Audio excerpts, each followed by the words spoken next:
오늘은 성경 개관 제10강입니다. 왜 사울왕은 버림받고 다윗이 선택되었을까? 이 질문을 가지고 사무엘상에 대해 살펴보도록 하겠습니다.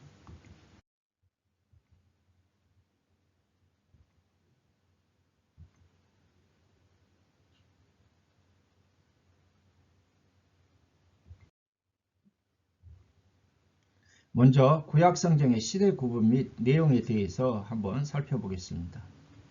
이 부분은 제가 성경 개관 제2강에서 자세히 설명을 했습니다. 그래서 참고해 주시기 바랍니다.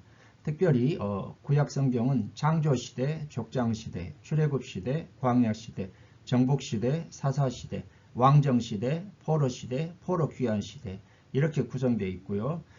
그래서 지금까지 사사시대까지 해서 사사기와 룻기까지에 대해서 살펴보았습니다. 오늘부터 살펴볼 사무엘상부터는 지금 왕정시대에 해당이 되겠습니다. 왕정시대는 통일왕국시대와 분열왕국시대로 구성되어 있는데 통일왕국시대는 BC 1050년 사울의 등극부터 이제 930년 솔로몬이 죽은 이후 분열왕국 시대까지를 가리켜서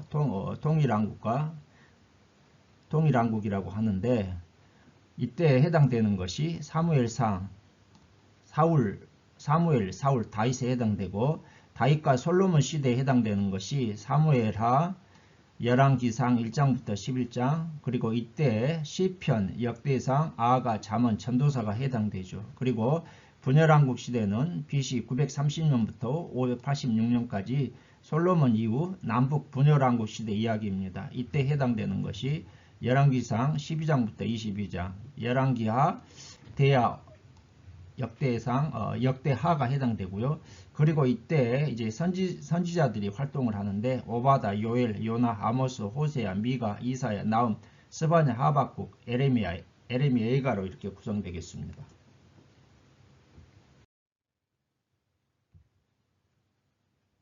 먼저 사무엘상 개요에 대해서 살펴보도록 하겠습니다. 사무엘이라는 책명은 사무엘의 책이란 뜻으로서 사무엘은 하나님께서 들으신다 이런 뜻이 되겠습니다. 원래 히브리어 성경에서는 한 권의 책이었는데 헬라어 구약 역본인 70일경에서 상하로 두 권으로 나누기 시작한 것이 전통이 되었고요. 영어 성경과 한글 성경도 사무엘 상하로 나누었습니다. 저자 및 기록 연대를 살펴보게 되게 되면은 유대 전승에는 사무엘이 본서를 기록했다 이렇게 전해지고 있는데 그러나 사무엘의 죽음과 훨씬 이후에 왕정 시대인 나단과 갓의 이야기가 다소 포함되어 있습니다. 그래서 사무엘상 대부분은 사무엘이 기록하고 사무엘하를 포함한 나머지 부분은 남북 분열왕국 시대 초기인 BC 930년부터 900년경 선지학교 소속의 익명의 저자에 의해서 기록되었을 것이다. 이렇게 보고 있고 이 익명의 저자 가운데 나단과 갓이 유력한 그러한 선지자로 보고 있습니다. 기록 배경 및 특징을 보게 되면 사사시대의 종말과 아울러 신정국가에서 왕정국가로 바뀌는 과정 속에서 하나님이 택하신 다윗 왕과 왕국을 통해 장차 임할 메시아와 하나님 나라 건설을 위한 하나님의 구속사를 예표적으로 보여주고 있습니다. 그래서 사무엘서는 사무엘의 개인적인 사역을 기록하였다. 이런 측면에서 사무엘의 책이라고도 하고 신정국가에서 왕정국가로 바뀌어진 과정을 기록하고 있으므로 왕의 책이라고도 할 수 있습니다. 특별히 사무엘 상하는 다윗 상하라고 불리어도 좋을 만큼 다윗 왕의 풀스토리로 가득 차 있습니다. 다윗 왕의 이야기는 열왕기 상하가 아니라 사무엘 상과 사무엘 하에서 기록하고 있다는 것을 우리가 이해해야 할 것 같습니다. 사무엘서의 핵심 주제를 보게 되면 사무엘상은 전환기가 되겠습니다. 그래서 사사시대에서 왕정시대로 사무엘에서 사울로 사울에서 다윗으로 이렇게 전환하는 전환기가 되겠고요. 사무엘하는 다윗 언약이 되겠습니다. 사무엘서에 나타난 그리스도는 다윗과 다윗 언약이 되겠습니다. 다윗은 장차 오실 그리스도에 대한 예표이고 다윗 언약은 영원한 왕권으로 다스릴 메시아 왕국 하나님 나라에 대한 예표가 되겠습니다. 기본 구조를 보게 되면 최후의 사사 사무엘에 대한 내용이 1장부터 8장, 최초의 왕 사울에 대한 내용이 9장부터 15장, 다윗의 등장과 도피 생활 및 사울 왕가의 몰락이 16장부터 31장으로 구성되어 있습니다. 두 번째로 사무엘상 내용에 대해서 살펴보겠습니다. 먼저 1장부터 8장까지 최후의 사사 사무엘에 대한 내용이 되겠습니다. 1장부터 3장 사무엘의 등장입니다. 사무엘 역할은요, 최후의 사사가 되겠습니다. 그리고 최초의 선지자이죠. 선지자 제도를 시작한 사람, 선지학조가 시작되었고요. 최초로 왕을 세운 인물이 바로 사무엘이 되겠습니다. 1장이 한나의 성 기도와 사무엘의 출생에 대한 내용입니다. 에브라임 산지 라마다 소빔의 엘가나에게 두 아내가 있습니다. 한나와 브닌나죠. 한나는 자식이 없는데 브닌나는 자식이 있어서 이 브닌나가 자식이 없는 한나를 막 괴롭히기 시작합니다. 한나는 실로 성전에 가서 하나님 앞에 원통함을 토로하면서 소원 기도를 하게 되죠. 그리고 이제 엘리 제사장을 통해서 축복 기도를 받고 돌아와서 아이를 갖게 되고 한나는 소원한 대로 사무엘을 하나님께 드리게 되겠습니다. 오른쪽 지도에 보게 되면 에브라임 산지가 여기죠. 그리고 사무엘의 고향 라마, 이곳이 라마고요. 라마다 소빔이라고도 하는데, 그리고 이곳에 실로 성전이 있게 됩니다. 엘가나의 계보를 보게 되면 역대상 6장 25절부터 28절, 33장 38절에 보게 되면 레위 지파라고 나오고 있습니다. 그러니까 사무엘이 선지자뿐만 아니라 제사장 역할을 할 수 있었던 이유는 레위 지파이기 때문인 것이죠. 한나의 기도는 기도의 모델을 제시해주고 있습니다. 한나는 고통 가운데서 심정을 통하는 간절한 기도를 하므로 기도 응답을 받았고, 기도 응답을 받자 먹고 근심빛이 없어지게 됩니다. 자신이 기도했던 대로 사무엘을 하나님께 드리게 되죠. 그래서 한나의 기도는 기도의 자세와 기도 응답에 대한 믿음, 그리고 기도 응답 후의 실천 등 우리 그리스도인들에게 있어서 기도의 모델을 제시하고 있다고 보겠습니다. 2장은 한나의 창가와 엘리의 두 아들들의 죄악에 대한 내용입니다. 한나는 자신의 기도에 응답하신 하나님께 감사 기도와 찬양을 올려드리죠. 엘리의 두 아들들인 홈니와 비네아스는 제사 제도를 물랑케 하고 성전에서 수종드는 여인을 추행하는 등 악행을 저지르게 됩니다. 그러나 사무엘은 성전에서 세마포 옷을 입고 하나님을 섬기며 여호와 앞에서 자라나고, 한나는 하나님의 은혜로 세 아들들과 두 딸들을 낳게 됩니다. 엘리는 두 아들들의 악행을 듣고서도 그들을 책망하나 두 아들들은 아버지의 말을 듣지 않죠. 사무엘은 여호와와 사람들에게 은총을 받으며 자라가게 됩니다. 엘리 아들들과 사무엘이 비교되고 있죠. 이에 하나님의 사람이 엘리에게 와서 엘리의 죄악을 책망하고 엘리 가문에 임할 심판을 선포하게 됩니다. 한나의 창가, 한나의 기도는요, 여호와를 거룩하신 유일자, 의의 반석, 절대 주권자로 고백하고 찬양하고 있습니다. 신약에 있는 마리아의 창가에 비견하여 구약의 창가로 불리우고 있습니다. 3장은 사무엘의 소명과 성장에 대한 내용입니다. 사무엘이 여호와 앞에서 섬길 때에는 여호와의 말씀이 희귀하여 이상이 보이지 않던 영적 암흑 시대였습니다. 하나님께서는 이렇게 영적으로 암울한 시대에 성전에서 경건하게 하나님을 섬기던 사무엘을 부르셨습니다. 그러나 사무엘은 하나님의 부르심을 엘리가 부른 것으로 3번씩이나 착각하고 엘리의 지도 후에야 하나님의 부르심에 말씀하옵소서 주의 종이 듣겠나이다 이렇게 응답하게 되죠. 하나님께서는 엘리 집안에 대한 심판을 임할 심판을 사무엘에게 계시하셨고, 다음날 엘리는 사무엘을 재촉하여 하나님의 말씀을 전해 듣게 되죠. 사무엘이 자라매 하나님께서 그와 함께 계셔서 그의 말이 하나도 땅에 떨어지지 않게 하시니 온 이스라엘이 사무엘을 여호와의 선지자로 인정하게 됩니다. 자, 여러분, 그렇다면 왜 엘리 가문은 심판을 받고 말았을까요? 자녀의 신앙 교육에 실패했습니다. 2장 12절 여호와를 알지 못했다고 그렇게 말씀하고 있죠. 자기 아들들의 죄악을 금하지 아니했습니다. 3장 13절 또한 아들들을 하나님보다 더 중히 여겼기 때문이라고 2장 29절이 말씀하고 있습니다.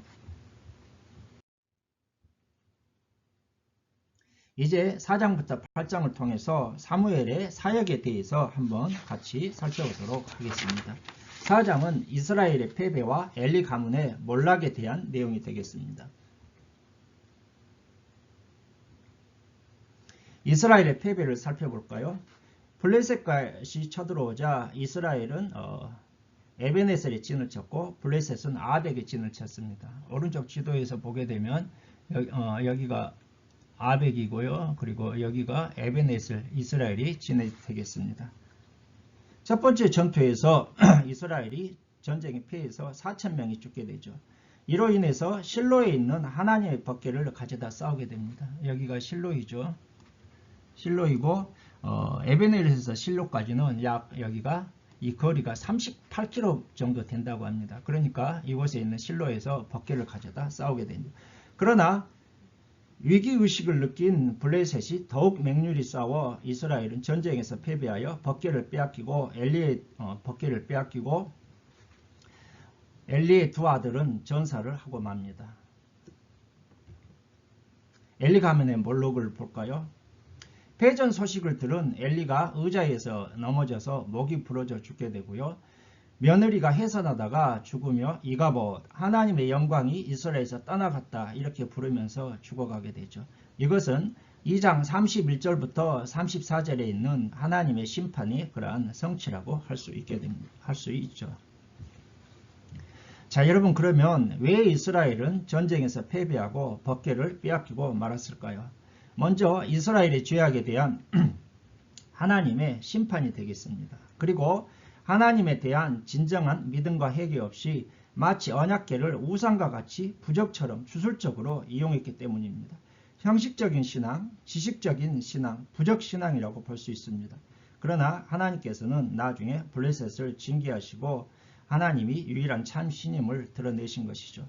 하나님께서 힘이 없어서 능력이 없어서가 아니라 이스라엘의 죄악 때문에 하나님께서 침묵하심으로 죄악을 심판하셨기 때문에 이러한 전쟁에서 패배하고 법궤를 빼앗기고 만 것입니다.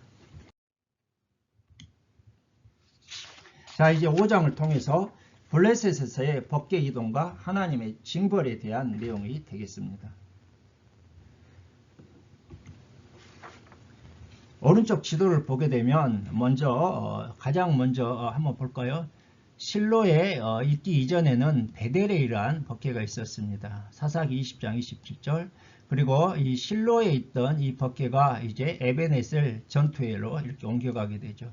그런데 이 아벡 전투회에서 패배해가지고 법궤를 빼앗기게 되는데 가장 먼저 이 법궤가 아수돗으로 옮겨가게 되죠. 그래서 이 아수돗에서는 다곤의 그러한 신전에 법궤를 딱 갖다 놓죠. 왜 그렇습니까? 그들의 신 다곤이 하나님보다 더 우월하다 이런 생각에서 다곤의 신전에다 법궤를 갖다 놓습니다. 그러나 다음날 다곤이 여호와의 궤 앞에 엎드려져 있어서 다시 세워놓았지만 그 다음날 보니까 다곤의 머리와 두 손목이 끊어져 문지방이 있고 몸뚱이만 남아있게 됩니다. 또한 여호와께서 독종을 아수돗을 치자 그들은 여호와의 손이 친다 이걸 깨닫고 법궤를 어디로 옮기게 됩니까? 이제 다음 블레셋의 도시인 가드로 옮기게 되죠. 또 독종으로 하나님께서 치시자 그들은 이제 어디로 옮깁니까? 이 에그론으로 이제 옮기게 되죠.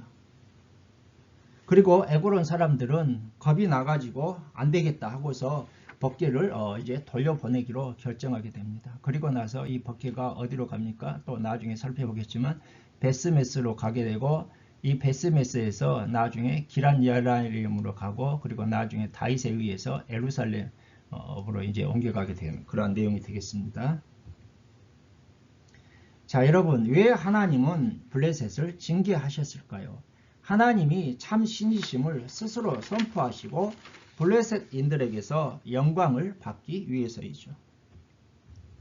이제 6장은 법궤의 귀환에 대한 내용이 되겠습니다.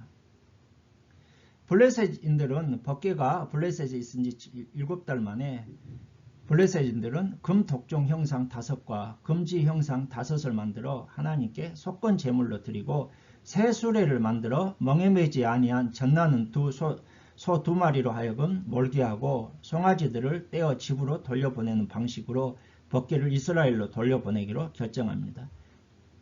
그리고 나서 이제 베스메스에 이제 도착하게 되니까 베스메스 사람들이 암소들로 번제를 드리게 되죠. 법궤를 들여다본 거로 베스메스 사람들 70명이 죽고 겁이 나서 기란 여라임으로 법궤를 보내는 그러한 법궤의 귀환 과정입니다. 오른쪽 그림을 보게 되면 소 2마리가 수레에 이렇게 끌고 가는 그러한 그림인데요. 그랜드 종합주석에서 제가 당시에 그러한 그림을 제가 발췌를 했습니다.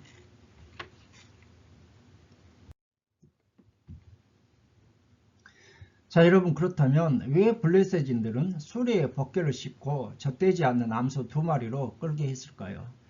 법궤를 레위 제사장들이 매야 한다는 이 율법을 모르고 자신들의 사고 방식대로 법궤를 수레에 실어서 보낸 것입니다. 그리고 자신들에게 내린 재앙이 하나님께서 여호와께서 내린 것인지 우연인지를 이걸 통해서 알아보기 위함이죠. 적대지 않는 암소 2마리가 베세메스로 곧장 올라가면은 이것은 하나님이 내린 징계이지만 그냥 되돌아오게 되면 이거 우연이다 그렇게 확인하려는 것이죠. 그러나 암소 2마리는 울면서도 좌우로 치우치지 않고 곧장 베세메스로 올라가므로 이 블레셋인들이 하나님의 징계이구나 이것을 확실히 확인하고 그들은 돌아가게 됩니다. 베세메스로 울고 올라가는 암소들은 십자가를 지시고 골고다로 가시는 예수 그리스도의 모습을 우리에게 보여주고 있습니다. 7장의 미스바 대성회와 사무엘의 순회 사역에 대해서 한번 살펴볼까요? 법궤가 기란 여아림 아비나담의 집으로 옮겨져 20년 동안을 있게 됩니다. 사무엘은 이스라엘 백성들에게 오직 여호와만 섬길 것을 촉구하자 백성들의 우상을 제하여 버리고 여호와만 섬기게 됩니다. 사무엘은 온 백성들을 미스바로 모이게 하고 미스바 역적 대성회를 실시하게 됩니다. 여기에 보게 되면 지금 여기가 미스바이죠. 미스바. 그런데 문제가 생기게 되죠. 이 소식을 들은 블레셋이 쳐들어오자 사무엘이 번제를 드리고 하나님께 기도하였고 하나님께서 큰 우레를 발하여 그들을 치자 이스라엘은 블레셋을 물리치고 잃었던 땅을 되찾고 이스라엘은 평화가 정착되게 됩니다. 그래서 블레셋인들이 여기에서 이렇게 미스바로 쳐들어오지 않습니까? 그러자 하나님께 사무엘이 번제를 드리고 하나님께 기도하자 큰 우레를 발휘해 가지고 백갈까지 블레셋이 쫓겨가게 되고 이스라엘이 큰 승리를 거두고 이제 평화가 정착되게 되는 그러한 내용이 되겠습니다. 특별히 사무엘은 미스바와 센 사이에 여호와께서 여기까지 우리를 도우셨다 이렇게 말하고 이러한 뜻으로 돌을 세우고 에베네셀 도움의 돌이라고 그렇게 부르게 됩니다. 그리고 사무엘이 이제 순회 사역을 실시하게 됩니다. 순회 사역은 여기에 보게 되면 사무엘의 고향 라마이죠. 라마에서 길갈로 갔다가 길갈에서 베델로 그리고 미스바를 여기가 미스바를 거쳐서 다시 고향 라마로 돌아오는 순회 사역을 실시하게 됩니다. 자, 여러분 왜 블레셋은 미스바 대성회가 있자 침공을 했을까요? 이스라엘이 사무엘을 중심으로 하나 되어 자신들을 대항할 것을 미리 대비한 것입니다. 그러나 이것은 영적인 의미에서는 영적 각성에 대한 사탄마귀의 방해라고 볼 수 있습니다. 사탄마귀가 영적인 각성이 일어나자 그걸 싫어한 것이죠. 그러나 성도들이 온전히 하나님을 예배하고 기도하면 하나님의 도우심으로 승리할 수 있다. 그 증거가 에베네셀의 돌이 되겠습니다. 이러한 영적인 의미가 있겠습니다. 이제 8장에서 왕을 구하는 이스라엘과 사무엘의 경고에 대한 내용을 같이 한번 살펴보도록 하겠습니다. 사무엘이 늙자 두 아들이 사사가 되었지만 올바로 통치하지 못하게 됩니다. 그러자 이에 이스라엘이 모든 장로들이 사무엘에게 나와서 왕을 세워 우리를 다스리게 해달라고 요구하게 되죠. 사무엘은 이것을 기뻐하지 않고 하나님께 기도하자 하나님은 이것은 나를 벌려 자기들이 왕이 되지 못하게 하려는 것이라고 하시면서 백성들에게 왕의 제도를 가르쳐 경고하라고 하셨습니다. 이에 사무엘은 왕의 제도의 폐단에 대해서 백성들에게 경고하지만 백성들이 이를 듣고도 왕을 요구하자 하나님께서는 사무엘에게 왕정을 그렇게 허락하시는 내용입니다. 자, 여러분 그렇다면 왜 하나님은 백성들이 왕을 요구하자 기뻐하지 않으셨을까요? 백성들이 왕을 요구하는 동기가 잘못되었다는 것입니다. 8장 7절이죠. 그래서 9절에서 허락하시면서도 그들의 잘못된 동기를 책망하신 것이죠. 신명기 7장 11절부터 18절에 보게 되면 왕이 지켜야 할 규례가 미리 모세를 통해서 신명기에 예고되고 있지 않습니까? 이것으로 보아서 왕 자체가 아니라 왕을 요구하는 동기가 잘못된 것임을 알 수 있습니다. 하나님께서도 이스라엘 백성들에게 왕이 필요한 것을 알고 계시죠. 그리고 예수 그리스도가 다윗의 왕의 후손으로 오셔야 되기 때문에 다 왕 자체는 인정하시죠. 하나님이 왕을 세우라고 하시기 전에 백성들이 이방 나라들처럼 왕을 요구한 것이 5절을 통해서 잘못된 것이다. 그래서 하나님은 백성들이 왕을 요구하자 기뻐하지 않으셨지만 왕정을 허락하신 이유가 되겠습니다. 이제 최초의 왕 사울에 대해서 9장부터 15장을 통해서 한번 살펴보도록 하겠습니다. 9장부터 12장 사울의 등극에 대한 내용이 되겠습니다. 9장을 보게 되면 사무엘과 사울의 만남입니다. 베냐민 지파의 사울은 준수한 청년인데 아버지의 잃어버린 암나귀들을 찾아 나서지만 찾지 못하게 되죠. 집으로 돌아가려던 사울은 사환의 말에 따라 선견자에게 물으러 사무엘을 찾아갑니다. 하나님께서는 사울이 오기 전날에 사무엘에게 사울이 찾아올 것과 그를 기름 부어 이스라엘의 지도자로 삼을 것을 알려주십니다. 사무엘은 사울을 인도하여 함께 먹으면서 왕으로 세우시려는 하나님의 계시를 전달하는 내용입니다. 10장은 사울의 기름 부음 받음과 왕으로 선출되는 내용이 되겠습니다. 사무엘은 사울에게 기름을 붓고 그가 왕이 될 것에 대한 3가지 징조를 알려주면서 길갈로 먼저 가서 7일 동안 기다리라고 말합니다. 사울이 사무엘을 떠나자 사울은 성령 충만하여 예언하는 등 3가지 징조가 성취되게 됩니다. 사무엘은 미스바의 백성들을 모으고 제비 뽑아 사울을 왕으로 선출합니다. 대부분의 백성들은 사울왕 만세를 외치나 멸시하는 무리들도 있었고 사울은 마음이 감동된 무리들과 함께 기브아 집으로 돌아가게 됩니다. 자, 여러분, 왜 사무엘은 기름 부음 받은 사울을 다시 제비 뽑아 왕으로 선출했을까요? 하나님께서 사울을 왕으로 뽑았다는 것을 백성들에게 확인시키기 위한 그런 과정이 되겠습니다. 기름 부음은 여러분 비공식적입니다. 사무엘과 사울 두 사람이 비공식적으로 몇 사람 앞에서 이렇게 기름을 붓지 않습니까? 대부분의 백성들은 잘 모르겠죠. 그러나 제비 뽑기는 공식적이라는 것입니다.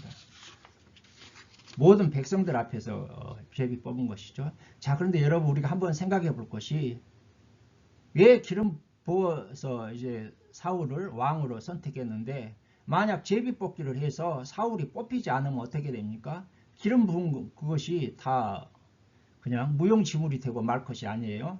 제비 뽑아 사울이 뽑힐 확률이 여러분 얼마나 되겠습니까? 참 어렵습니다.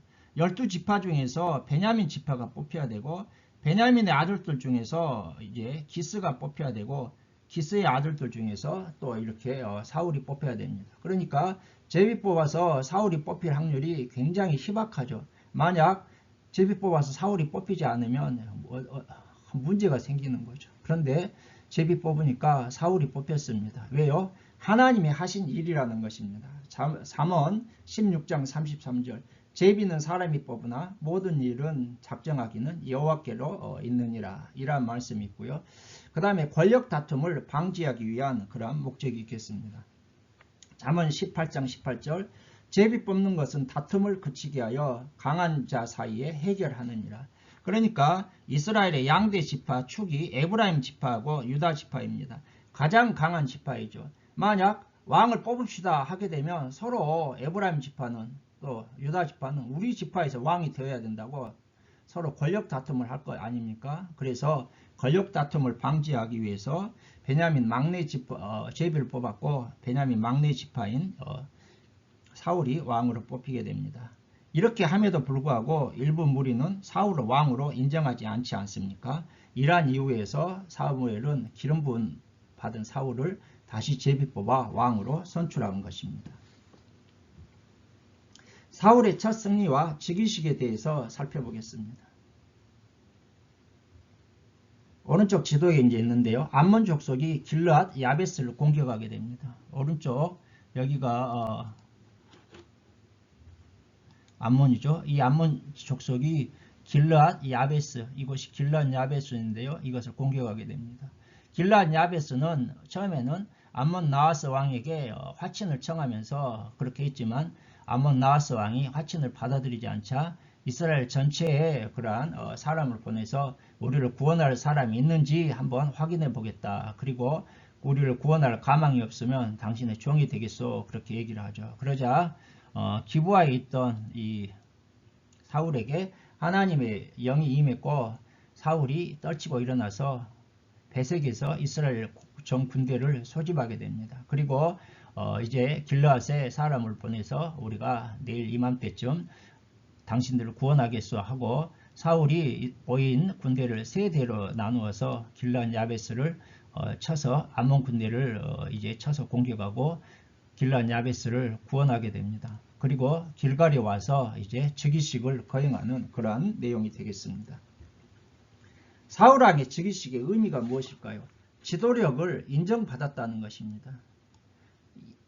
지금 길르앗 야베스를 구원하기 전까지는 많은 사람들이 지도력을 인정하지 않았죠. 그러나 길르앗 야베스를 구원하고 암몬을 쳐서 승리하니까 와, 우리 왕이 최고다 하면서 사울의 지도력을 인정하지 않았던 사람들을 이제 저들을 죽입시다 이런 얘기까지 나오게 되죠. 이스라엘의 왕정 시대가 시작된 것을 공식적으로 선포한 것입니다.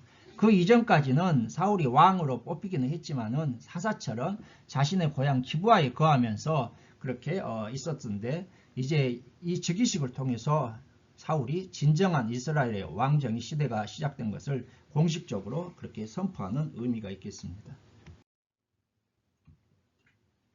12장은 사무엘의 마지막 설교에 대한 내용으로 되어 있습니다.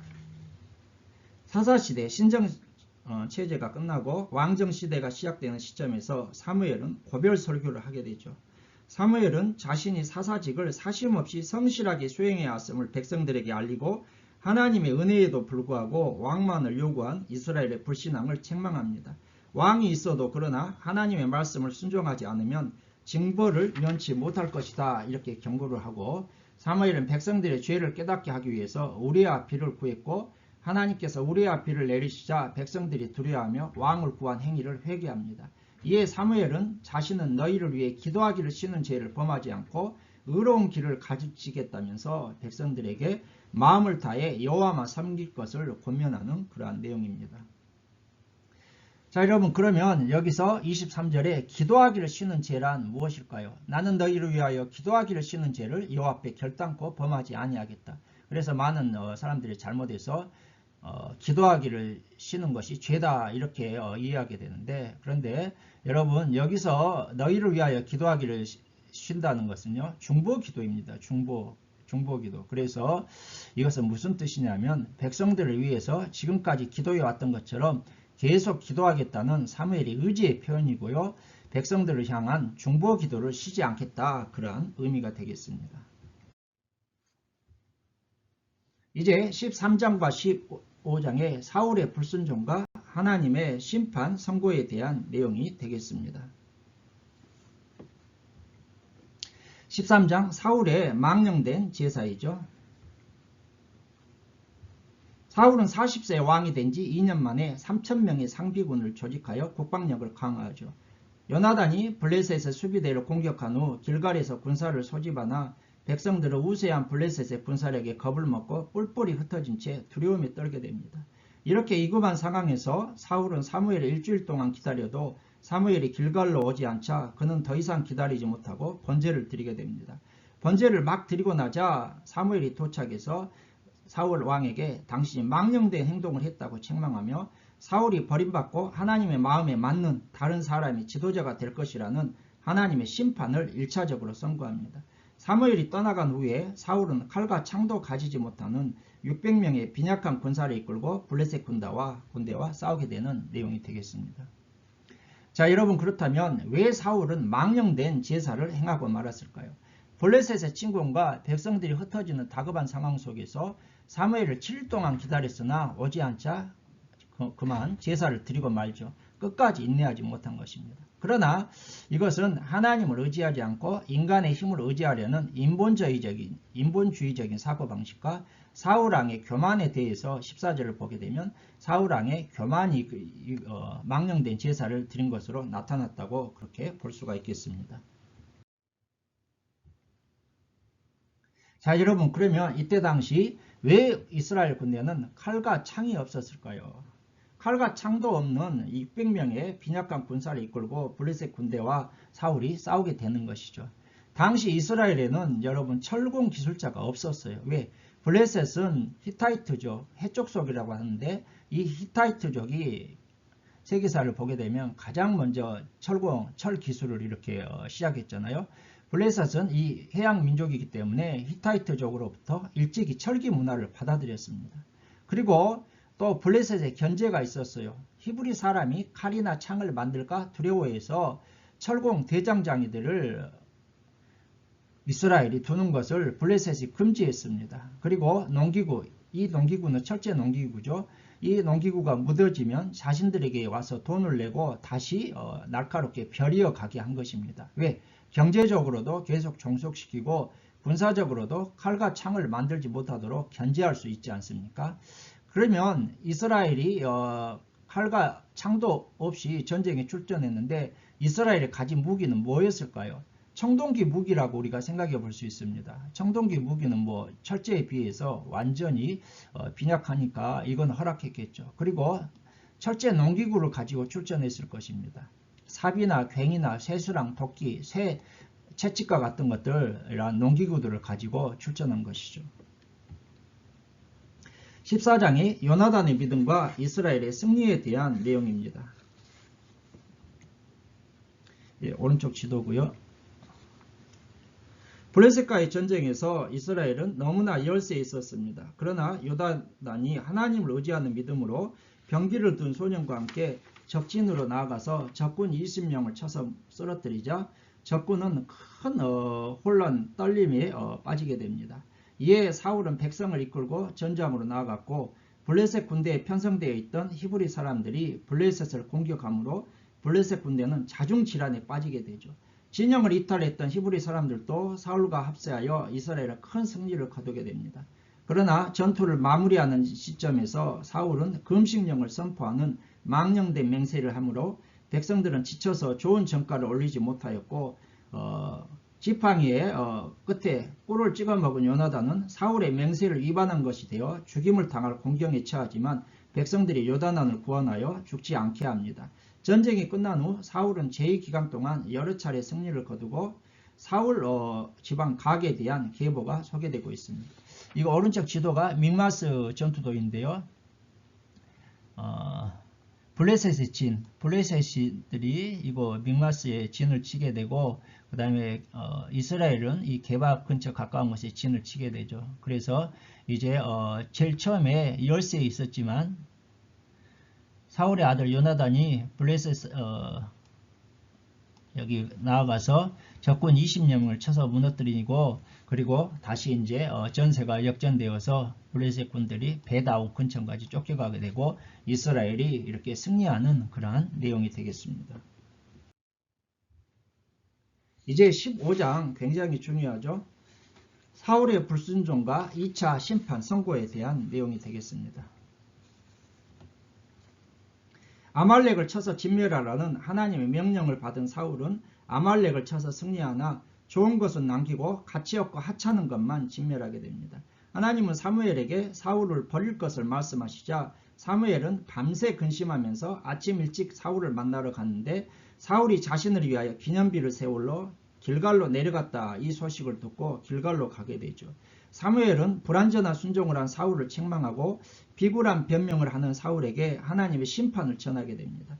사울은 자신의 잘못을 후회하고 사무엘에게 함께 돌아가자고 옷자락을 붙잡으면서 간청하자 사무엘은 사울의 왕위가 폐하여질 것이라는 하나님의 준엄한 심판은 결코 변하지 않을 것입니다. 이것을 선포하면서 함께 돌아가서 하나님을 경배합니다. 그리고 라마로 돌아가서 사무엘은 죽는 날까지 사울을 보지 않고 지내게 되는 그렇게 슬퍼하는 내용이 되겠습니다. 자, 여러분, 그렇다면 여기에서 우리가 한번 생각해 볼 것이 왜 사울왕은 아말렉을 진멸하라는 이 하나님의 말씀에 불순종했을까요? 눈앞에 탐욕, 욕심에 이끌렸다는 것입니다. 19절, 탈취하기 급해 하나님의 말씀을 청종하지 않는 것이죠. 그러나 15절과 21절을 보게 되면 하나님의 말씀보다 백성들을 두려워했다는 것입니다. 이것은 사울의 변명일 수도 있지만 사울의 마음 상태가 이랬다. 그래서 사울왕은 아말렉을 진멸하라는 그러한 하나님의 말씀에 불순종하고 결국 하나님께 버림받고 말았습니다. 자, 여러분, 왜 사울왕은 하나님께 버림받았을까? 한번 총체적으로 정리를 해보면요.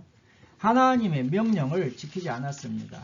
하나님의 마음에 맞지 않았다는 것입니다. 그래서 사무엘상 13장 14절이 결국 왜 사울왕이 폐위되고 하나님께서 대신에 다윗을 선택했을까? 거기에 대한 그러한 답에 대한 말씀인데 하나님의 말씀은 명령을 지키지 않았고 하나님의 마음에 맞지 않아서 하나님의 마음에 맞는 그러한 사람으로 왕을 세우겠다. 사무엘을 통해서 주신 말씀이죠.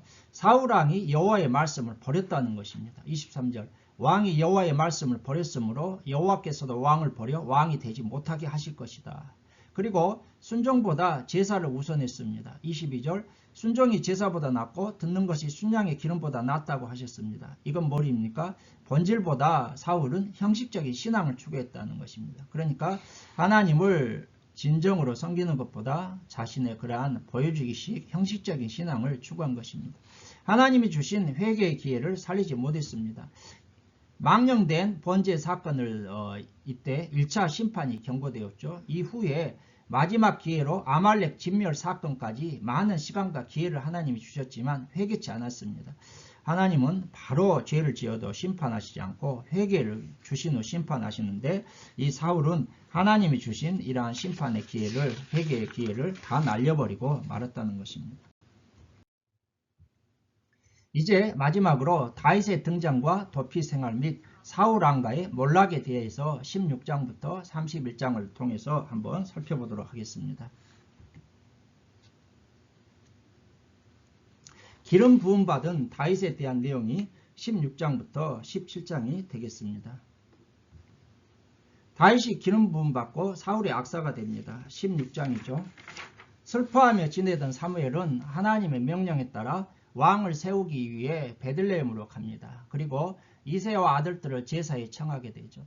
사무엘은 장자 엘리압을 보고 기름을 부으려고 하나 하나님께서 사람은 외모를 보고지만 나 여호와는 중심을 본다. 사람의 중심을 보시는 하나님은 아니다 하시고 또 아들들이 없냐고 물어보자 이새가 막내가 있기는 한데 지금 양을 치고 있습니다. 그깟 놈이 무슨 왕이 되겠습니까? 하고서 무시하죠. 그러나 그런 소리 말고 빨리 데려오라고 해서 양을 지키다 불려온 막내 다윗에게 하나님께서 바로 이가 내가 원하는 자다 해서 다윗에게 기름을 부으라고 하십니다. 기름 부음 받은 다윗은 여호와의 영에 크게 감동되나 여호와의 영이 떠난 사울은 악령에 시달리게 됩니다. 신하들이 다윗이 합당한 자입니다 하고 청거를 해서 다윗은 사울의 악사가 되고 다윗이 수금을 타자 사울에게 있던 악령이 그러한 떠나가는 내용이 되겠습니다. 자, 여러분, 그렇다면 왜 다윗은 하나님의 그러한 사울을 대신해서 왕으로 선택되었을까요? 룻기를 보게 되면 하나님의 헤세드이죠. 다윗이 잘나서가 아니라 하나님의 헤세드, 자비, 사랑에 의해서 하나님의 주권에 의해서 다윗이 왕으로 선택된 것이죠. 그러나 다윗의 중심, 마음이 하나님의 그러한 마음에 맞았다는 것입니다. 사무엘상 13장 14절, 사도행전 13장 22절이 그걸 말씀하고 있죠. 도대체 그러면 다윗의 중심 마음이 하나님의 마음에 맞는 게 뭐인가? 그것을 우리가 한번 생각해 보게 되면요.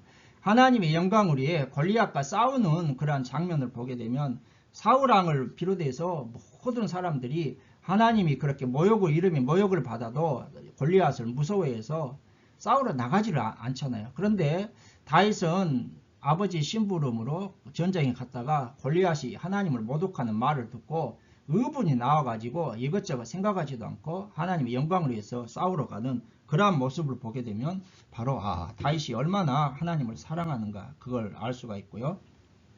그리고 또 하나님의 그러한 주권을 인정하는 모습입니다. 사울을 죽이지도 않습니다. 왜? 하나님의 손에 맡깁니다. 그리고 압살롬의 반란 때도 자신을 저주하는 시므이를요 하나님의 손에 맡기게 되고요. 뿐만 아니라 즉시 회개를 하는, 그래서 나단 선지자를 통해서 당신이 왜 그렇게 다른 사람의 여인을 그렇게 간통을 했습니까 하고 지적을 받자 즉시 회개하는 모습 뿐만 아니라 다윗의 마음은 하나님이 시키지도 않았는데 성전을 건축하는, 나는 이 백한목 궁에서 사는데 하나님은 하면서 그렇게 항상 하나님을 생각하고 하나님의 주권을 생각하고 그리고 즉시 회개하는 이러한 모습 속에서 다윗의 중심 마음이 하나님의 마음이 맞을 수밖에 없겠구나 이걸 깨닫게 되죠. 그리고 뿐만 아니라 다윗은 지도자의 자격도 갖추고 있습니다. 16장 18절을 보게 되면 다윗이 수금을 탈 줄 알고 용기가 있고 무용이 있고 구변이 있는 준수한 자다. 그리고 골리앗과 싸울 때 다윗의 그러한 모습을 보게 되면 용사의 모습입니다. 그래서 다윗이 왕으로 선택된 것은 하나님의 마음에 맞는 것, 그리고 다윗이 지도자의 자격도 갖추고 있다. 이것을 우리가 알 수가 있습니다. 성령 충만한 다윗과 악령에 시달리는 사울의 대비되는 모습은요, 앞으로 전개될 사울과 다윗의 미래를 보여주는 복선이다. 이렇게 우리가 생각해 볼 수 있겠습니다. 이제 17장 다윗이 골리앗과의 싸움에서 승리하는 그러한 내용입니다. 이 17장은요, 다윗이 지도자로서 대비하는 그러한 무대가 되겠습니다. 사울과 이스라엘은 블레셋 거인 골리앗의 위협에 두려워서 모두 덜덜 떨게 되죠. 40일 동안 골리앗이 나와서 싸움을 독려하지 않았습니까? 아버지의 심부름으로 전쟁터에 온 다윗은 골리앗의 모욕하는 말을 듣고 분노하여 형의 책망에도 불구하고 사울왕에 가서 허락을 받은 후 물매와 매끄러운 돌 5개를 가지고 전쟁에 출전하게 됩니다. 다윗의 모습을 본 골리앗은 자신들의 블레셋이 섬기는 신들의 이름으로 다윗을 모욕하지만 다윗은 이스라엘 하나님의 이름으로 싸운다고 응전합니다. 이것은 신들을 대리한 그러한 고대 전쟁은 신들의 이름으로 싸운 신들을 대리한 싸움입니다. 다윗은 달려가면서 골리앗을 향해 물맷돌을 던졌고 골리앗의 이마에 돌이 박혀 쓰러지자 다윗은 골리앗의 칼로 그의 목을 베어 죽이고 이스라엘은 승리하게 됩니다. 사울은 다윗을 불러서 그의 가문을 물어보는 내용이 되겠습니다. 자, 여러분, 그렇다면 엘라 골짜기, 이 골짜기라는 것은요, 히브리어 에메크로 완만한 경사지를 의미하고 있습니다. 산과 산 사이가 골짜기입니다. 그러니까 여러분, 우리가 성경을 읽을 때 우리나라 사고 방식을 가지고 읽으면 안 돼요. 우리나라는 골짜기 하게 되면 산골짜기를 해서 산 골짜기 사이에 있는 굉장히 좁은 그런 물이 졸졸 흘러내려가고 그런 좁은 협곡을 얘기하지 않습니까? 그런데 성경에서 골짜기라고 나왔을 때는요, 산과 산 사이는 다 골짜기라고 그렇게 명칭을 붙입니다. 그래서 어떤 데는 산과 산에도 몇 킬로씩, 4, 5킬로씩 되는 것도 있으니까, 그러니까 골짜기에서 군사들이 전쟁을 할 수 있는 것이지, 우리나라처럼 좁은 그러한 물이 쫄쫄쫄 흐르는 그런 곳에서 어떻게 전쟁을 하겠습니까? 엘라 골짜기 사이로 엘라강, 엘라 시내가 흘러가고요. 엘라 골짜기를 사이에 두고 블레셋은 서쪽 이쪽 산, 이스라엘은 동쪽 이쪽 산에 진을 쳤다고 3절에 기록하고 있습니다. 골짜기에 대한 그런 개념을 이해하시면 성경을 읽을 때 좀 도움이 되겠습니다. 다윗과 골리앗과의 싸움을 지도로 한번 살펴볼까요? 자, 블레셋이 진은 어디입니까? 블레셋은 아세가와 소고 사이에 있는 이곳에 블레셋의 진이 이렇게 진치고 있지 않습니까? 이스라엘의 진은 엘라 골짜기 그래서 아래쪽이죠. 그래서 이 이스라엘의 진과 블레셋의 진 사이에 엘라 골짜기가 이렇게 이곳을 엘라 골짜기라고 그렇게 부르게 되겠습니다. 그래서 이곳에서 이제 전쟁이 벌어지게 되는 것이죠. 제가 연대기 통독 성경에서 엘라 골짜기의 돌들이라 합니다. 이렇게 맨질맨질 동글동글 해가지고 여기 사진인데 물매로 이렇게 쓰기에 좋은 돌들이죠.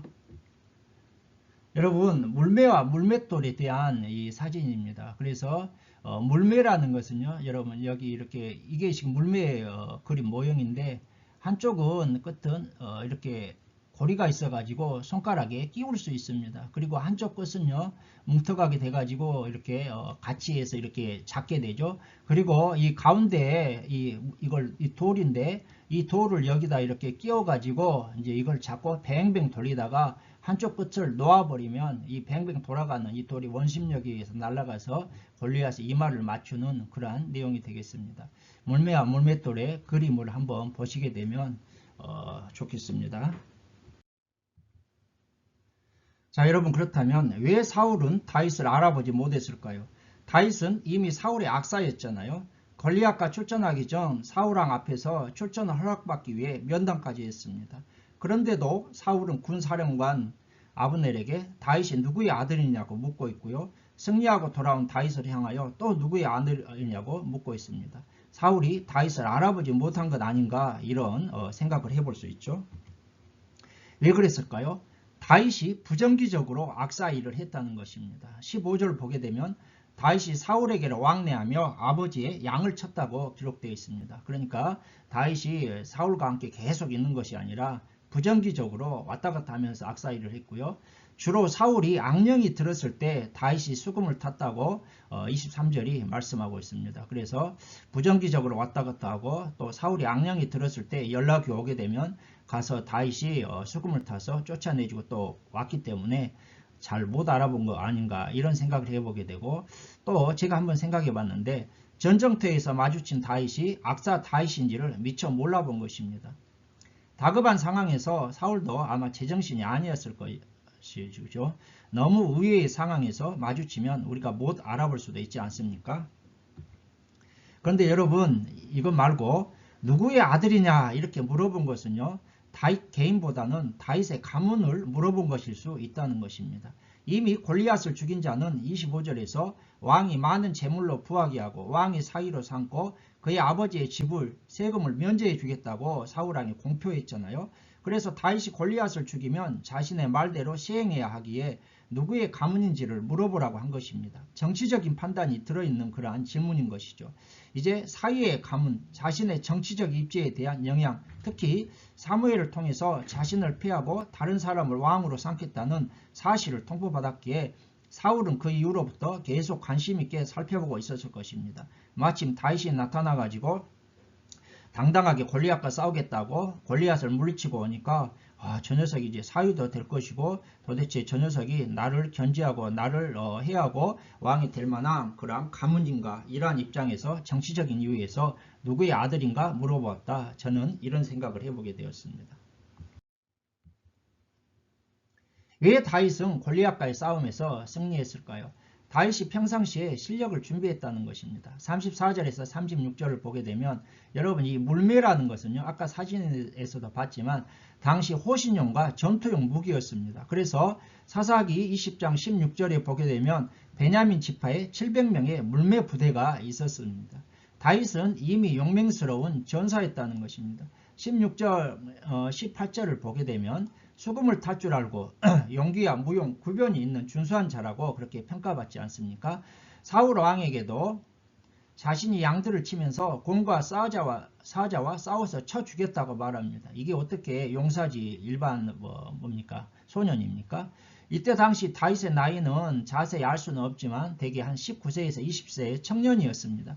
성경에서 여러분 소년이라는 말은요. 성년 초기에 있는 청년을 얘기하고 있습니다. 56절에서 사울왕이 저 청년이 누구냐고 묻지 않습니까? 그리고 나이 든 사람들, 노인들에 비해서 비교적 젊은이를 말할 때 왕상 12장 8절을 보게 되면 소년이라는 표현을 쓰고 있습니다. 그러니까 성경에서 소년이라고 하게 되면 우리나라 소년을 떠올리면 안 되겠죠. 그러나 이러한 것들도 있지만 오직 다윗이 하나님을 의지하고 하나님의 영광을 위해 믿음으로 나가 싸웠다는 것이죠. 37절과 45장 47절. 그래서 결국 다윗은 하나님의 도우심으로 승리한 것입니다. 다윗과 골리앗의 싸움의 의미가 무엇일까요? 다윗 개인 입장에서 보게 되면 골리앗과의 싸움에서 승리함으로 다윗은 이름을 이스라엘과 블레셋에 알리게 됩니다. 민족의 영웅이 되게 되죠. 하나님께서 다윗을 이스라엘의 지도자로 대비시킨 무대라고 볼 수 있어요. 그러나 여기에는 영적인 측면이 있습니다.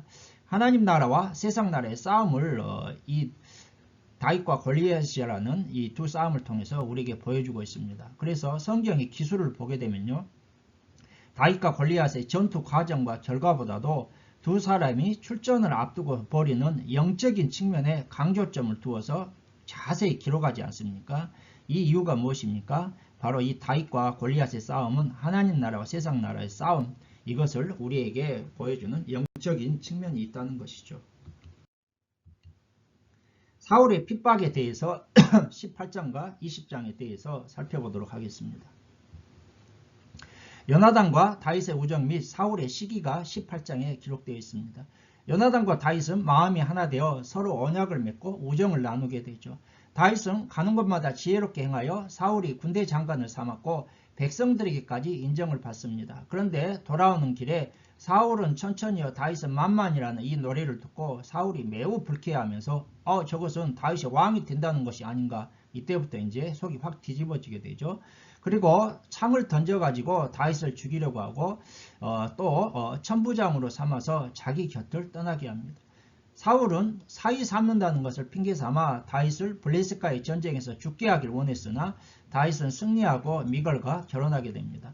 다윗의 입지는 더욱더 견고해졌고 사울은 다윗을 두려워하여 평생에 다윗의 대적이 되게 되죠. 19장은 사울의 다윗 살해 명령과 다윗이 사무엘에게 도피하는 내용이 되겠습니다. 사울이 다윗을 죽이라는 명령을 내리자 요나단이 다윗을 숨기고 사울에게 다윗을 죽이라는 명령이 잘못입니다, 이걸 고해서 사울은 잠시죠 다윗 죽이기를 포기하게 됩니다. 사울이 창을 던져 죽이려 하자 다윗은 피하고 그의 집으로 도피하죠. 그런데 사울이 이것을 알고 전령을 보내가지고 집 앞을 지키면서 죽이려고 하지만 미갈이 다윗이 병들어서 이렇게 만날 수 없습니다 하고 다윗을 창으로 내려가지고 지혜롭게 행동해서 다윗을 구하게 됩니다. 이때 시편 59편이 이때를 배경으로 하고 있죠. 다윗은 사무엘이 있는 어디입니까? 라마로 도피하게 되죠. 라마로 도피하고 사무엘과 또 나요스로 가서 거주하게 됩니다. 이것을 알게 된 사울이 3번씩이나 사람을 보내 다윗을 죽이려거나 실패하고 이제 결국 자신이 직접 가서 이제 다윗을 죽이려고 하지만은 실패하게 됩니다. 왜? 나요스에 갔을 때 성령이 충만해서 사울 자신도 예언을 하고 그 다음에 사무엘 앞에서 벌거벗고서 하루 이상을 그렇게 누워 있었기 때문에 결국 실패하게 되죠. 하나님께서 다윗을 보호해 주신 것이죠. 다윗과 요나단의 우정 및 다윗의 도피 시작이 20장이 내용이 되겠습니다.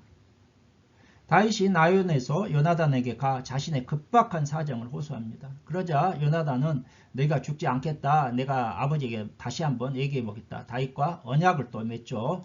그리고 다윗을 구하기 위해 노력합니다. 요나단은 에셀바이 곁에서 다윗을 숨겨놓고 사전에 내가 아버지에게 가서 아버지의 의도를 한번 확인해보고 와서 그 의도를 너에게 알려주겠다 하고 내가 왔을 때 서로 약속을 정해서 이제 화를 이제 내가 쏠 것이다. 그때 말을 할 텐데 그것이 이 사울 왕 아버지의 그러한 마음 상태를 너에게 알려주겠다 숨겨놓고, 그 다음에 이제 사울에게 다윗을 죽이려는 것이 잘못되었다고 말하지만 분노한 사울이 단창을 던져가지고 요나단을 죽이려고 하자 사울이 확실히 다윗을 죽이려고 하는구나, 그 의도를 확인하게 되죠. 그리고 에셀바이 곁으로 와서 미리 약속한 군호대로 화살을 쏘아 이 사실을 알린 후 서로 입을 맞추고 요나단은 왕궁으로 돌아가고 다윗은 이제 서로 헤어지면서 다윗의 본격적인 도피 생활이 시작되게 됩니다.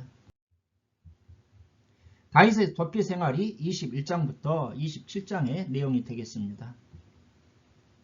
다윗의 도피 지도가 개괄적으로 나타나 있는데요. 제일 처음에 여기 기브아 사울 기브아에 머물던 다윗이 이제 라마로 이렇게 피했다가 나중에 이제 어디로 오게 됩니까? 노브로 오게 되죠. 노브로 왔다가 다시 이제 가드로 가게 되고요. 가드에서 압둘람으로 왔다가 이제 쭉 이제 해가지고 모압, 미세베 이곳으로 이제 뭡니까 다시 한번 피난을 가게 되죠. 그리고 이제 다시 헤레스풀로 왔다가 그일라로 갔다가 그일라에서 헤브론으로 아니 10 광야로 왔다가 마온으로 왔다가 엔게디 광야로 왔다가 그리고 다시 한번 가드로 도망가게 됩니다. 그리고 이제 시글락으로 가서 이러한 과정이 바로 다윗의 도피 생활을 전체적인 것을 개요적으로 보여주는 지도가 되겠습니다. 먼저 21장에서 놉과 가드로 이제 도피하게 됩니다. 놉에서 제사장 놉으로 가서 제사장 아히멜렉에게 음식과 무기를 요청하죠. 아히멜렉이 진설병을 주었고 골리앗의 칼을 얻게 됩니다. 자 여러분 그리고 가드에서는 이제 사울의 목자장 도액이 있는 것을 보고 위험을 느껴서 가드왕 아기스에게로 이제 도피하게 되죠. 그런데 아기스의 신하들이 저놈이 우리 골리앗을 죽인 원수입니다 하니까 다윗이 위험을 깨닫고 미친 행동을 해서 위기를 모면하게 됩니다. 이때를 배경으로 하는 것이 시편 56편, 시편 34편이 되겠습니다. 자 여러분 그러면 다윗이 놉에서 제사장 아히멜렉에게 음식과 무기를 요청했고 아히멜렉이 진설병을 주어서 먹었잖아요. 여러분 사실 다윗이 진설병을 먹을 수가 없습니다. 왜? 거룩한 떡은요 제사장 진설병은 제사장들만이 먹을 수 있기 때문이에요. 그런데 다윗이 먹었다는 거예요. 왜 그렇습니까? 급박한 상황 속에서 아히멜렉이 융통성을 발휘하죠. 다윗의 생명을 살리기 위해서 이것은 형식보다 자비를 추구한 율법의 본질에 어긋나지 않습니다. 그래서 예수님께서 마태복음 12장 1절부터 8절을 통해서 바리새인들과 안식일 준수의 의미 이것을 가지고 논쟁하시면서 설명하셨어요. 안식일의 정신을 강조하셨습니다. 나는 자비를 원하고 제사를 원치 않는다. 그래서 뭡니까? 형식이 아니라 율법의 본질을 지키는 것 이것이 바로 안식일의 정신이다. 이렇게 예수님이 설명해 주신 것이죠. 아둘람굴, 모압, 헤레스풀로 도피하고 놉 제사장 살육 사건이 22장에 기록되어 있습니다. 아둘람굴로 이제 도망합니다. 이때 다윗의 온 가족과 억압받는 자 400명이 와서 다윗은 이들의 지도자가 되죠. 이때를 배경으로 하는 것이 시편 142편이 되겠습니다.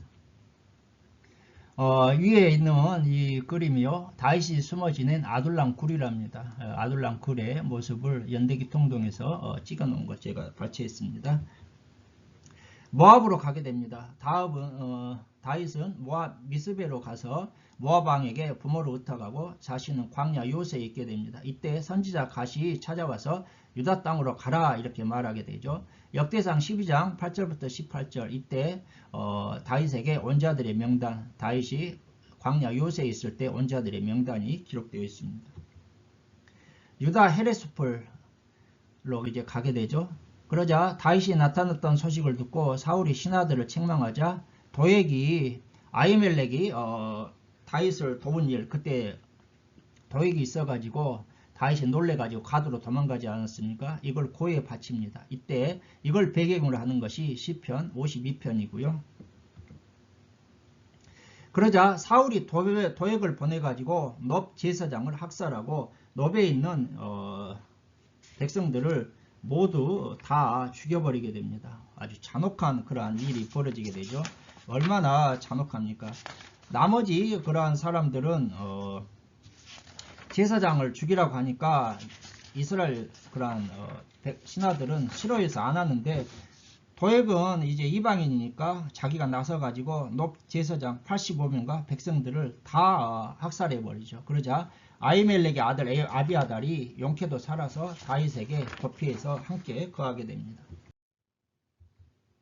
다윗의 그일라 거민 구원과 식광야 엔게디 요셀의 도피가 23장입니다.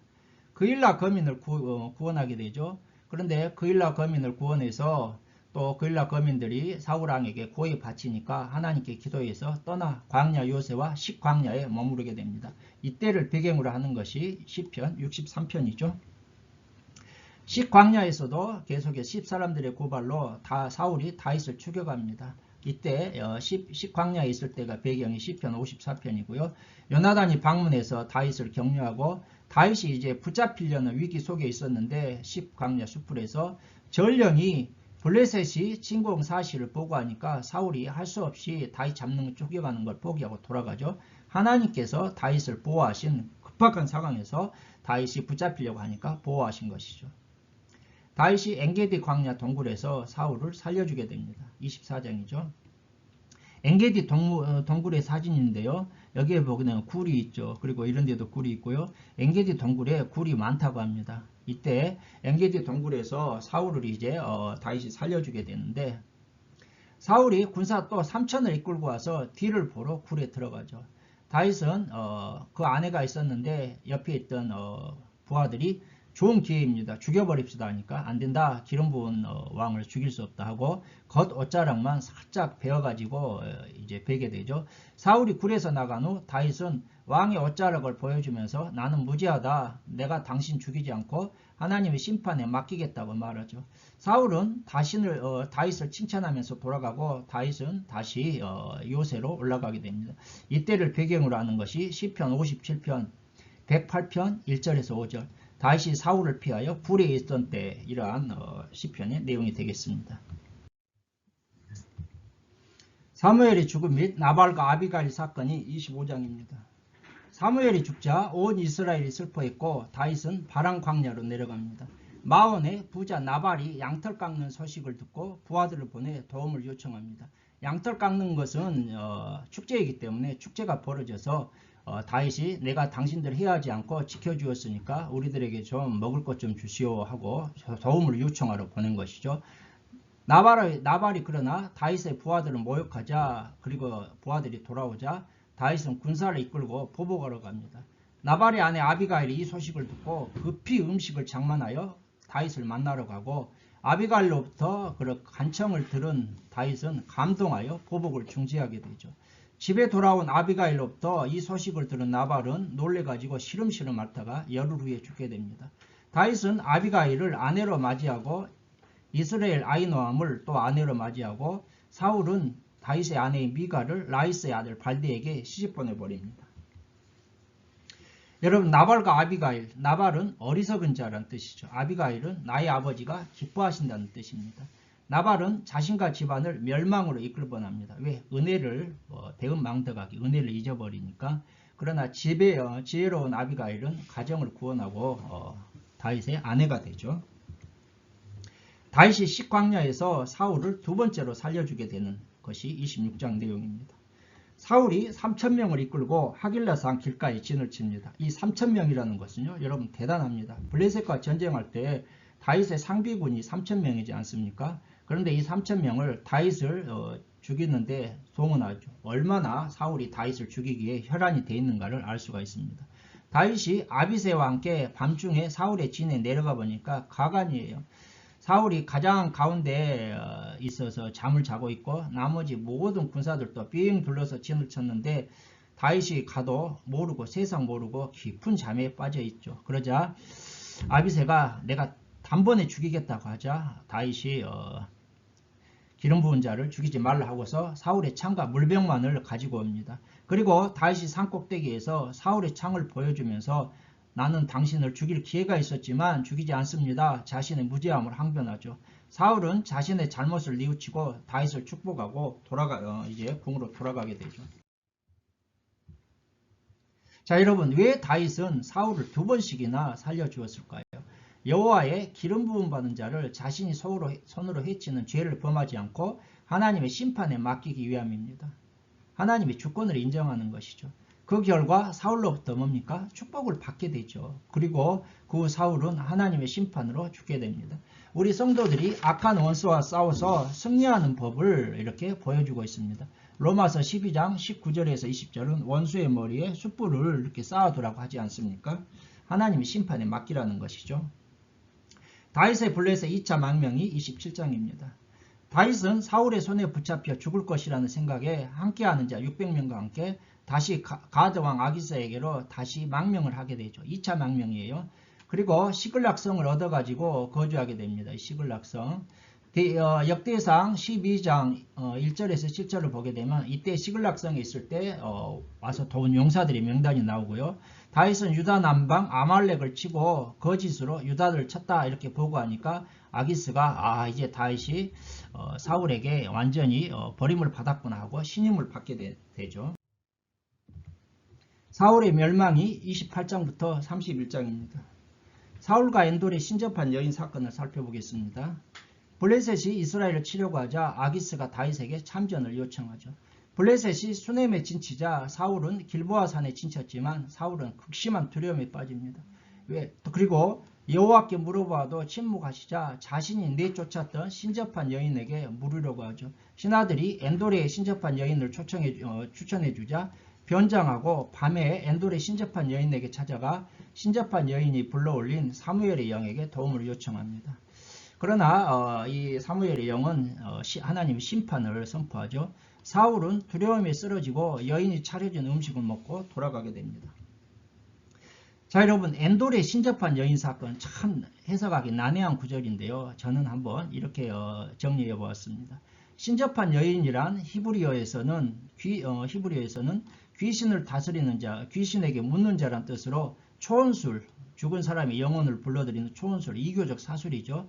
이걸 행하는 자들로서 성경은 이들을 죽이라고 그렇게 율법이 규정하고 있습니다. 이들은 죽은 자의 영을 불러내는 것이 아니라 사탄이나 귀신을 힘입어 망자의 흉내를 내는 것이죠. 그래서 본문에서 나오는 사무엘의 영도 사무엘이 아니라 뭘까요? 사탄이나 귀신의 역사임을 알아야 됩니다. 칼빈은 하나님께서 사탄으로 하여금 하나님의 메시지를 전달하도록 역사하셨을 것이다 이렇게 해석하고 있습니다. 블레셋 방백들의 견제와 다윗의 시글락 해군이 29장이 되겠습니다. 블레셋 방백들이 다윗이 우리를 배신하고 하면 어떻게 합니까? 염려하자 전쟁에 참전하지 못하게 되죠. 아기스는 할 수 없이 돌아가라 이렇게 했고 다윗은 못 이기는 척하면서 돌아가게 됩니다. 이때 역대상 12장 19절에서 22절 다윗이 이때 시글락에 해군할 때 참전한 돌아온 그런 용사들의 목록이 나오죠. 블레셋 방백들이 다윗을 견제한 것은요. 하나님의 은혜입니다. 여러분. 다윗은 몹시 난처한 상황에 처해 있었잖아요. 동족과 전쟁을 하게 되면 장차 이스라엘의 왕이 돼야 되는데 어떻게 합니까? 그래서 이러지도 저러지도 못하고 있는데 하나님께서 방백들을 사용하셔서 다윗이 전쟁에 참여하는 것을 막아주신 것이죠. 다윗이 아말렉과의 싸움에서 승리하게 됩니다. 30장이죠. 오른쪽 이제 지도를 보게 되는데요. 사흘 만에 돌아온 시글락, 다윗이 사흘 만에 시글락이 돌아보니까 아말렉의 침공으로 완전히 불타고 모든 사람들이 포로로 붙잡혀갔습니다. 낙심한 부하들이 다윗을 막 돌로 쳐 죽이려고 하자 다윗이 하나님을 의지하여 용기를 얻습니다. 그리고 다윗이 하나님께 제가 뒤쫓아가면 이길 수 있습니까? 하니까 가라 하니까 하나님께 물은 후 뒤쫓아가서 아말렉을 쳐서 승리하게 되죠. 그리고 전리품을 이제 가지고 돌아오게 되는데 공정하게 분배합니다. 자, 여러분 여기 보게 되면 다윗이 이제 이 시글락으로 출전했다가 돌아오게 되죠. 그러자 시글락이 완전히 아말렉의 침공으로 불타고 모든 사람이 포로로 붙잡혀가자 추격합니다. 추격하는 과정에서 여기가 이제 부엘세바예요. 부솔 시내 피곤한 자 200명이 부솔 시내에 머물고 나머지 400명만 이제 쫓아가 추격을 하게 되죠. 그리고 승리하고 돌아오는데 이제 전리품을 부하들이 저 출전하지 않는 200명한테는 주지 맙시다 하니까 안 된다. 다 공정하게 분배하고 이게 이제 규정이 되는 것이죠. 그리고 얻은 전리품을 유다 장로들에게 보냅니다. 베델에도 보내고 헤브론에도 보내고 그리고 에스드모아에도 보내고 그리고 또 어디입니까? 여기 아로엘에도 보내고 왜? 이게 뭡니까? 내가 이렇게 건재하다 하면서 또 정치적으로 유다 장로들과 모든 사람들을 회유하고 그들에게 인심을 얻는 그러한 방법도 되겠죠. 다윗이 시글락에서 위기를 당한 이유는 무엇일까요? 다윗이 블레셋으로 27장 1절에 보게 되면 또 2차로 망명했기 때문이죠. 상황보다는 자기 생각이요. 앞으로 내가 다윗의 사울의 손에 죽겠구나. 겁을 느껴가지고 도망하죠. 다윗은 위기 속에서 그러나 하나님을 힘입어서 6절 또 기도함으로 8절에서 승리하게 됩니다. 우리가 위기에 처했을 때 어떻게 극복할까? 위기 극복의 방법을 우리가 깨달을 수 있겠습니다. 이스라엘의 패배와 사울의 죽음이 31장입니다.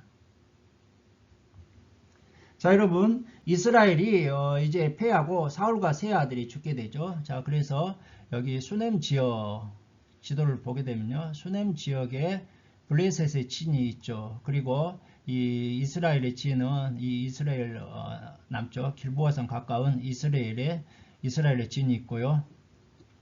그래서 기브아에 있던 이 사울의 군대가 이곳에 올라가서 진을 치고, 그 다음에 이쪽 블레셋은요 원래 아벡에 진쳤다가 이 아벡에서 이제 슈넴 지역 이곳까지 올라가게 되죠. 그리고 이 아벡 이곳에 있던 다윗이 이제 시글락으로 돌아오니까 이쪽까지 사흘 길이 걸리게 되는 것이죠. 그리고 전쟁에서 패배한 사울과 그 세 아들들이 길보아산에서 전사하니까 사울과 그 아들들을 베스안 성벽에 못 박힌 것을 길르앗 거민들이 와서 구해줍니다. 왜? 길르앗 거민은 사울이 제일 처음에 왕이 되었을 때 모압으로부터 사울이 자신들을 구해주었잖아요. 그러니까 이 사울과 그 아들들이 전세한 시체가 베스안 성벽에 블레셋이 못 박으니까 길르앗 거민들이 장사들이 밤새 와서 그래도 은혜를 잊지 않고 이 사울과 그 아들들의 시체를 거두다가 장사를 지내게 됩니다. 그래서 블레셋이 사울의 머리를 베고 세 아들들과 함께 베스안 성벽에 시체를 못 박자 길르앗 거민들이 시체를 취하여 야베스에 장사를 지내게 됩니다. 이 내용이 대상 10장 1절에서 14절의 내용이 되겠습니다. 여러분, 왼쪽에 있는 사진은요, 베스안 옛날 베스안 그러한 시대의 유적들이 되고요. 이 뒤쪽에 멀리 보이는 것이 바로 길보아산이 되겠습니다. 여러분, 오늘 저는 강의를 시작하면서 왜 사울왕은 버림받고 다윗이 선택되었을까? 이 질문을 가지고 강의를 시작했습니다. 이 질문에 대한 해답을 얻으셨습니까? 예, 왜 사울왕이 버림받고 다윗이 선택되었다고요? 하나님의 마음에 맞는가 맞지 않는가의 차이라고 사무엘상 13장 14절이 말씀하고 있습니다. 사울은 하나님의 명령을 불순종하고 말씀을 버렸고 순종보다 제사를 우선시했고 하나님이 주신 회개의 기회를 버렸습니다. 그러나 다윗은 하나님의 헤세드와 마음이 하나님께 맞았고 지도자의 자격을 구비함으로 하나님의 선택을 받았습니다. 여러분, 이렇게 해서 오늘 강의를 마치고 다음 강의에서는 사무엘 하에 대해서 살펴보겠습니다. 오늘 강의를 시청해 주신 여러분들께 감사를 드리고 다음 강의에서 더 좋은 내용으로 찾아뵙겠습니다. 감사합니다.